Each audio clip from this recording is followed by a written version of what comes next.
Alright, let's get into it. Welcome back to the channel, everyone. Today, we're diving into the murky waters of geopolitics because, as you may have heard, Donald Trump has an unconventional plan to solve the war in Ukraine. Yes, Trump, the self-proclaimed dealmaker, has a plan. And it's just as nuanced as you might expect from a man who once suggested injecting bleach to cure COVID. So buckle up, because we're about to dissect this thing piece by piece, starting with his bold claim of ending the war in 24 hours. Now look, I'm no foreign policy expert, but even I know that promising to end a war as complex as the one in Ukraine within 24 hours is like promising to cure your student loan debt by winning the lottery. It's not impossible, but it's about as likely as Trump remembering the name of his own Secretary of State. The man can barely remember what he ate for breakfast. This whole 24-hour guarantee reeks of the same impulsive thinking that got us into so many messes. It's like putting a Band-Aid on a gaping wound and expecting it to magically heal overnight. The reality is far more complicated. We're talking about two countries with deeply entrenched positions and a history of violence. To think you can just waltz in, snap your fingers, and make everyone play nice is naive. Just because Trump says he can do something doesn't mean he can.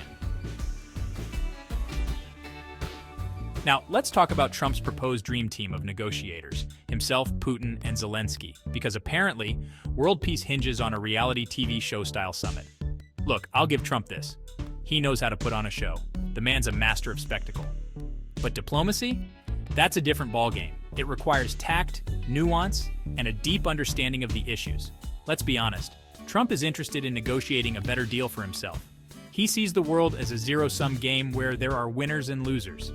And in this case, the people most likely to get thrown under that bus are the Ukrainians. Because let's not forget, Putin has shown no interest in negotiating in good faith. So to think that Trump can charm Putin into submission is not just naive, it's dangerous. Now, on to Trump's next brilliant idea, territorial freeze. Basically, he wants to hit the pause button on the war, right where it is. With Russia keeping the chunks of Ukraine it's already gobbled up. Sure, it might seem like a good idea on the surface. Hey, at least the fighting stops, right?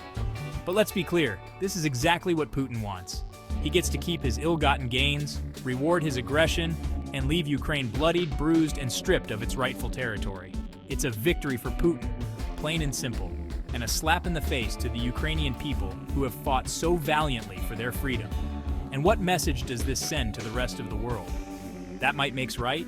That you can just invade your neighbors, steal their land, and the international community will eventually shrug and say, well, that's just the way it is now. It's basically giving a green light to every aspiring dictator and authoritarian thug out there to do whatever they want, consequences be damned. All right, let's talk about Trump's idea of an 800-mile demilitarized buffer zone along the Ukraine-Russia border. Now, on the surface, this might sound vaguely reasonable to someone who gets their geopolitical knowledge from watching Red Dawn on repeat. But in reality, it's about as practical as building a moat around your house and filling it with hungry alligators. First of all, 800 miles? That's longer than the entire US-Mexico border. Who's going to patrol this massive expanse of land? Who's going to pay for it? And what happens when, not if, but when, Russia inevitably violates this buffer zone? And here's the real kicker. This buffer zone would essentially cut Ukraine off from its Western allies, leaving it vulnerable to further Russian aggression. This whole idea reeks of appeasement, of trying to placate a bully by giving them what they want. Next up, we have Trump's plan for Ukrainian neutrality, which is basically the geopolitical equivalent of telling someone to just calm down while they're being mugged. Now, I get it, neutrality has worked for some countries. Switzerland's been doing it for centuries, and they seem to be doing all right, at least if you like chocolate and secret bank accounts. But Ukraine isn't Switzerland. It's not nestled safely in the Alps, surrounded by friendly neighbors. Forcing Ukraine to remain neutral for 20 years, as Trump has suggested, is basically handing Putin a veto over Ukrainian foreign policy. Now let's talk about Trump's stance on US involvement in Ukraine, which can be summed up as America first. Ukraine, somewhere after that.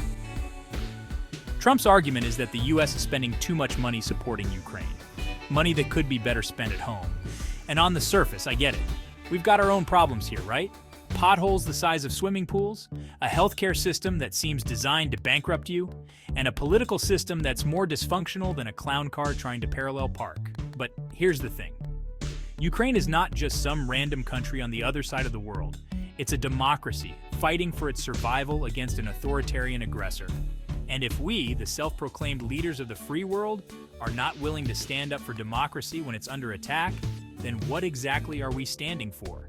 If Russia succeeds in conquering Ukraine, what's to stop Putin from setting his sights on other neighboring countries? Moldova, the Baltic states, NATO members? This isn't just about Ukraine.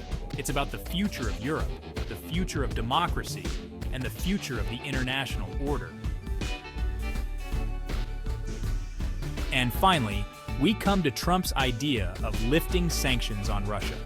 Because apparently, the best way to deal with a country that's launched an unprovoked war of aggression, committed war crimes, and threatened the use of nuclear weapons is to give them a pat on the back and say, no harm, no foul.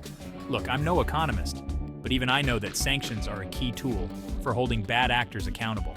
They're not perfect, but they're one of the few non-military options we have for imposing costs and deterring aggression.